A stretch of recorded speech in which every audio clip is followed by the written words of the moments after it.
वफाकी वजीर मनसूबाबंदी एहसन इकबाल ने बावर कराया कि उनका नजरिया गालम गलोच और चोर डाकू की तस्बीह सिखाना नहीं है। दावा किया कि उन्हें अवाम की खिदमत करने पर माजी में जेल में रखा गया।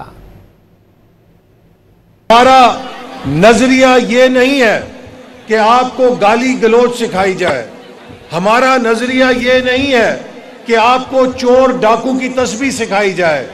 हमारा नजरिया ये है कि नौजवानों को दुनिया की बेहतरीन तालीम दी जाए, उनको डिजिटल स्किल्स दिए जाएं, उन्हें खेलों के मौके दिए जाएं।